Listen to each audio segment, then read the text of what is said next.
Você acabou de acordar. Ligou a luz. Ligou o chuveiro. Esquentou o café. Esses 3 atos simples consumiram energia suficiente para acender 300 lâmpadas ao mesmo tempo. E você nunca pensou em como isso chegou até você. A resposta começa a centenas de quilômetros daqui, com uma montanha sendo inundada. Neste vídeo, você vai entender cada etapa, da rocha e da água até o fio dentro da sua parede. E eu prometo, você nunca mais vai olhar para uma tomada da mesma forma. Antes de existir uma usina, existe um estudo que pode durar 10 a 20 anos. Engenheiros hidrólogos, geólogos, ambientalistas e especialistas em energia se reúnem para responder uma única pergunta. Esse rio tem energia suficiente para justificar tudo o que vem a seguir. Eles medem o regime hídrico do rio, a quantidade de água que flui ao longo do ano. Analisam a topografia do terreno. Vales fechados são preferíveis porque formam reservatórios maiores com menos represamento. Fazem sondagens no leito do rio para entender a composição do solo. Argila, granito, areia. Cada tipo muda completamente a engenharia da fundação. E então vem o cálculo mais importante, o potencial hidráulico. A fórmula é elegantemente simples. P igual a ρ vezes G vezes Q vezes H.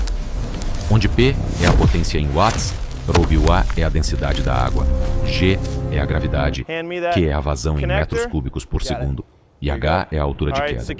Em termos práticos, quanto mais alto cai a água e quanto mais água cai por segundo, mais energia você gera.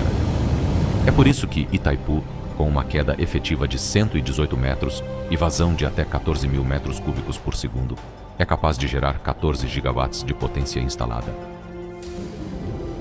Isso é equivalente a 14 reatores nucleares funcionando ao mesmo tempo. Mas Itaipu usa apenas água. Daqui a pouco você vai entender por que a água não é a parte mais difícil da usina. A parte mais difícil é o concreto.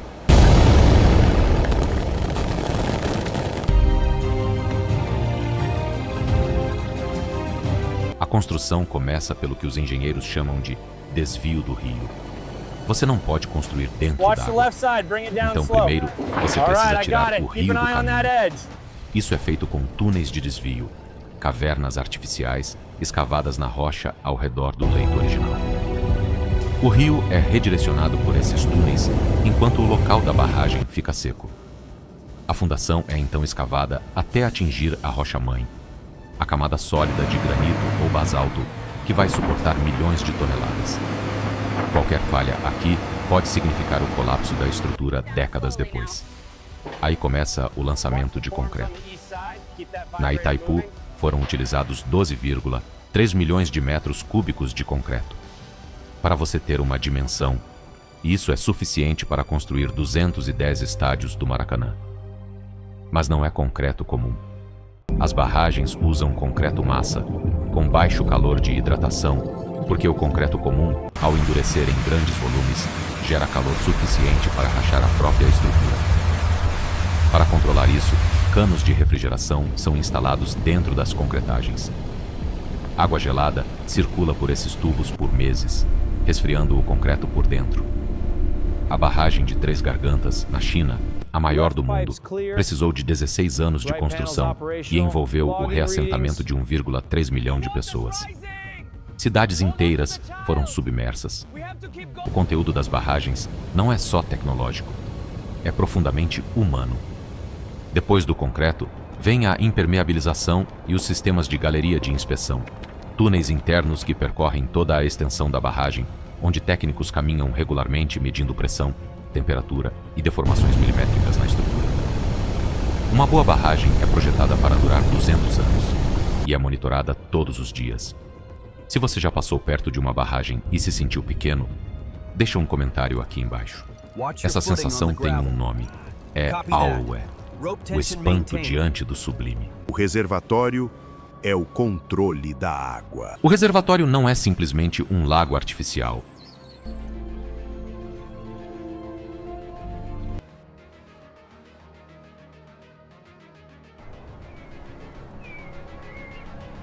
é um banco de energia potencial.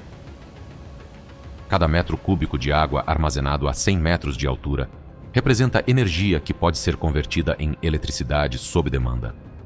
O reservatório é, em essência, uma bateria gigante feita de água e gravidade.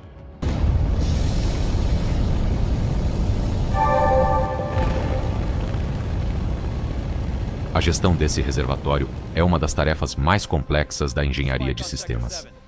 Operadores monitoram nível do reservatório, em tempo real, via sensores e imagens de satélite, previsão de chuvas, modelos meteorológicos com 15 dias de antecedência, demanda da rede, o quanto o Brasil vai consumir nas próximas horas, situação de outras usinas, porque o sistema é integrado. O Brasil opera um dos sistemas elétricos mais complexos do mundo, o Sistema Interligado Nacional, o SIN. São mais de 170 mil quilômetros de linhas de transmissão conectando usinas do Amapá ao Rio Grande do Sul. Quando uma usina no Pará está com reservatório alto, ela exporta energia para o Sudeste. Quando o Nordeste tem vento forte, as eólicas assumem parte da carga. É um balé energético acontecendo em tempo real, 24 horas por dia.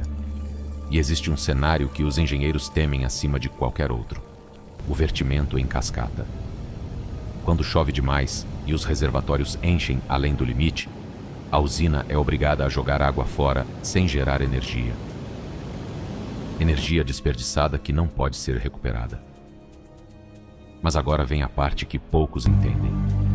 O que acontece quando a água finalmente entra na usina? A física aí dentro é extraordinária.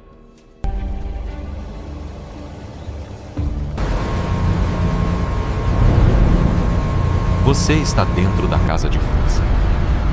O barulho aqui é tão intenso que os técnicos usam protetores auriculares.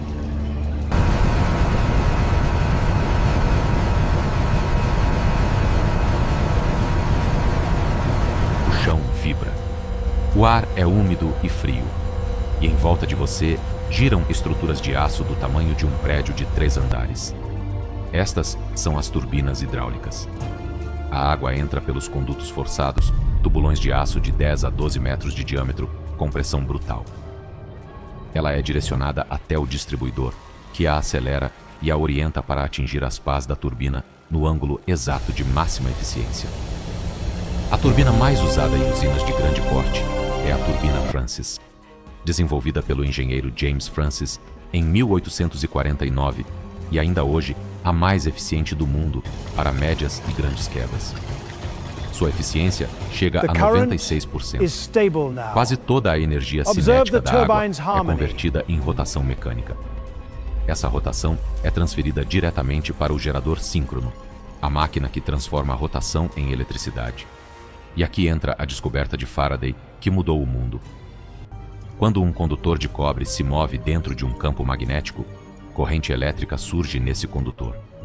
Isso é a indução eletromagnética. O gerador de uma usina é simplesmente isso, em escala monumental. Um rotor com bobinas de cobre e eletroimãs gira a velocidade constante, geralmente 60 ou 120 rotações por minuto em usinas brasileiras, dentro de um estator fixo com centenas de metros de enrolamentos de cobre. A sincronização é absoluta. No Brasil, a corrente gerada precisa ter exatamente 60 Hz, 60 ciclos por segundo. Se a frequência sair desse valor, toda a rede pode entrar em colapso. Em 2009, um apagão cortou a energia de 18 estados brasileiros e do Paraguai por mais de 3 horas. A causa: uma sequência de falhas que desequilibrou a frequência do sistema. Mais de 60 milhões de pessoas ficaram no escuro. É por isso que o controle de frequência é a obsessão número 1 dos operadores do sistema elétrico. O gerador de Itaipu, para referência, tem 700 megawatts por unidade geradora. São 20 unidades. Cada rotor pesa 2.650 toneladas e gira com precisão de décimos de milímetro. Você consegue imaginar uma peça do tamanho de uma casa girando com precisão cirúrgica? Compartilha esse vídeo com aquela pessoa que você sabe que vai se impressionar com isso.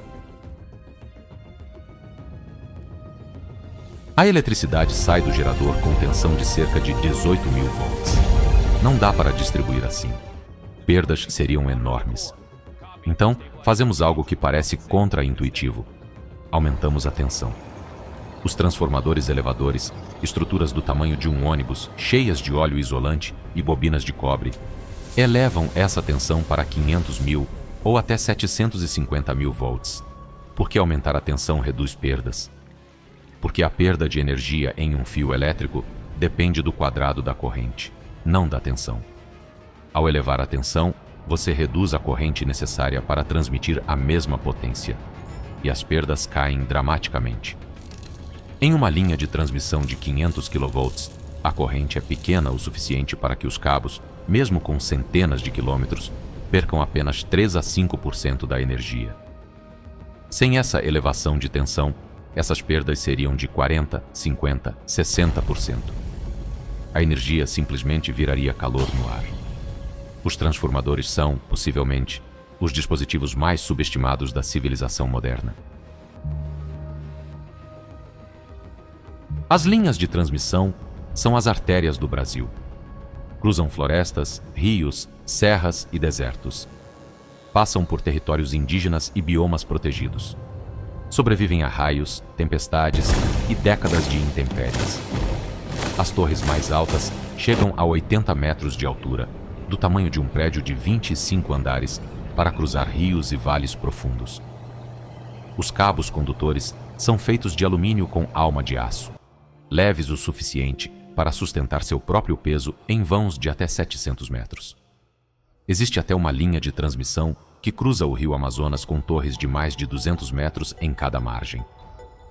O Brasil tem hoje mais de 170 mil quilômetros de linhas de transmissão, suficiente para dar 4 voltas ao redor da Terra. E todo esse sistema é operado em tempo real pelo ONS, Operador Nacional do Sistema Elétrico, de uma sala de controle em Brasília que monitora o país inteiro 24 horas por dia, 365 dias por ano. Nenhum segundo de folga. Agora, a energia está perto de você. Mas ainda precisa passar por mais 2 transformações antes de chegar à sua tomada. E a segunda delas está a poucos metros da sua casa. As subestações de subtransmissão recebem os 500 mil volts das linhas de transmissão e os reduzem para 138 kV ou 69 kV. De lá, essa energia vai para as subestações de distribuição, os chamados postos de transformação que você provavelmente já viu em algum bairro industrial ou comercial da sua cidade. Ali, a tensão cai novamente, para 13,8 kV nas redes de média tensão urbanas. E então, chegamos ao personagem mais familiar da nossa paisagem urbana, o transformador de distribuição no topo do poste. Esse cilindro verde ou cinza que você passa por ele todo dia, quase sem notar, está realizando a última grande transformação, de 13.800 volts para 220 ou 127 volts, a tensão que chega à sua casa. Cada transformador de poste atende em média 10 a 30 residências. Da barragem de Itaipu até esse transformador no poste da sua rua, a energia percorreu mais de 1.000 quilômetros, passou por 4 a 5 transformações de tensão, atravessou florestas, rios e cidades. Foi monitorada por sistemas computacionais em tempo real e fez tudo isso em milissegundos. A velocidade da eletricidade em um condutor é de cerca de 70% da velocidade da luz.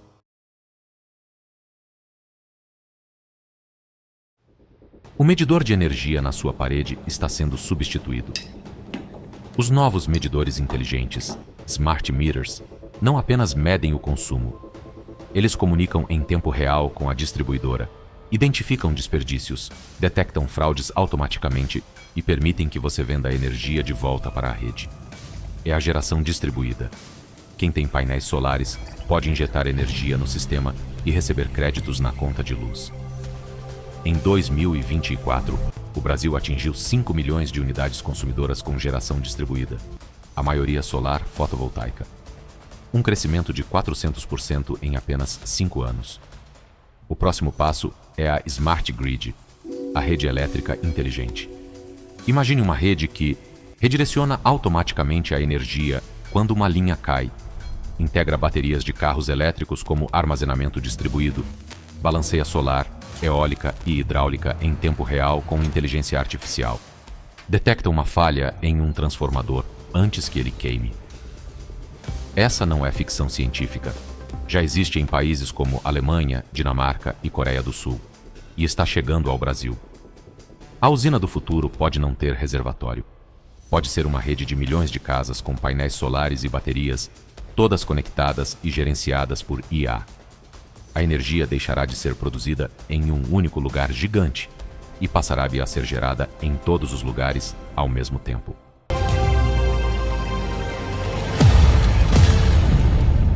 Da montanha ao poste, da água ao fio, da rocha ao interruptor da sua parede.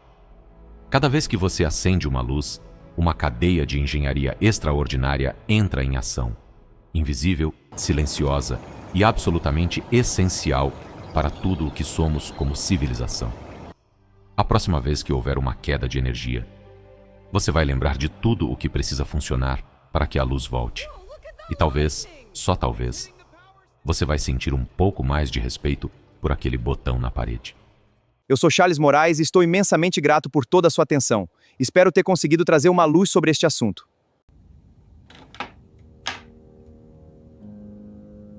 E o Queremos Saber busca a verdade dos fatos. E tudo o que a ciência, engenharia e tecnologia pode trazer para dizimar os diversos gargalos e problemas que se apresentam para a sociedade. Se você curte nosso conteúdo, peço encarecidamente que curta e se inscreva nessa grande família em busca incessante pelo conhecimento. Se esse vídeo abriu sua cabeça, compartilha com alguém que usa energia elétrica, ou seja, todo mundo que você conhece. Comenta aqui embaixo, qual parte te surpreendeu mais? A barragem, as turbinas, ou descobrir que a eletricidade viaja a 70% da velocidade da luz? Obrigado pela atenção e até nossa próxima jornada.